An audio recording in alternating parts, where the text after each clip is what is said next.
generally the fraud starts out small and they try to hide it. But then year after year, if nobody stops the fraud, it gets more and more brazen. And every year it gets bigger. How does it make you feel? It's so common. It's so common. You're like used to it. I mean, you just get so numb to it. Unfortunately, like the 100th time you heard it, it's hard not to get a little numb. So people could just draw down on it. And when people looked into it, this wasn't us, this was before us, they found that money was being used to rent out Caesar's Palace for parties. They were renting Caesar's Palace. Yes, they were like basically partying on the taxpayer money. Stadiums. Yes. Leasing stadiums. Leasing stadiums. For what?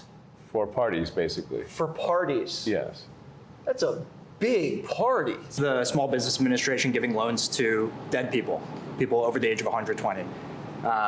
The answer was yes. The Inter-American Foundation, IAF, they get $50 million a year, congressional money, to give grants. These are things like alpaca farming in Peru, the United States Institute of Peace. They were spending money on things like private jets, and they even had a $130,000 contract with a former member of the Taliban. That was DOGE and Elon Musk with Jesse Waters on DOGE finding major abuses of taxpayers by the U.S. government that is largely run by Democrats, like the education department money that was used by schools to rent out baseball stadiums or to go on junkets to Caesar's Palace in Las Vegas. Joining us now from the House DOGE caucus, Congressman Michael Rulli. Congressman, we have major development, breaking news. What do you make of the Trump White House asking the Supreme Court to let DOGE access Social Security systems? Chuck Schumer has said this is wrong, but isn't Social Security fake numbers the gateway to major fraud and theft of taxpayer money? Well, Liz, I think it's a wonderful news. I think one of my main purposes to come to Congress is to protect Social Security. We are the party of protecting Social Security, and this is going to be one major step to doing it. We're going to get in there and we're going to find out where all these fraud people are, and they're ripping off Social Security. We have to protect that nest egg and grow that. And when we have people that aren't even born yet collecting Social Security, I think that's all you need to know.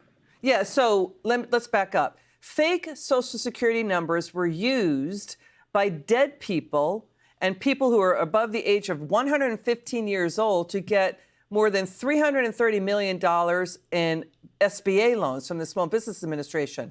People under the age of 11 years old got $300 million via fake Social Security numbers in SBA loans. So why aren't people going to jail for this? What was the SBA doing? They were asleep at their job. That's what they were doing. And I think what this is doing, this is showing a spotlight on all the Bolsheviks that are in the government right now. You know, when you're in these committees and they go off on DOGE, it gets me so upset. You know what they say, Liz?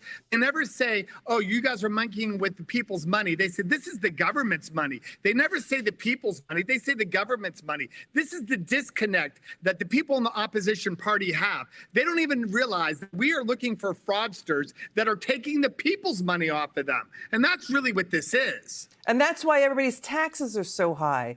I mean, we've already spent $150 billion nationwide to help out with Joe Biden's border crisis, helping out illegal aliens. And we've already seen him blow out government spending to wartime levels, trillions going out the door. But what's really chilling is that DOGE and Elon Musk found that something like $5 trillion in spending was not properly tagged and accounted for in U.S. systems. It was just flying out the door with little to no oversight. It was like the button was on go.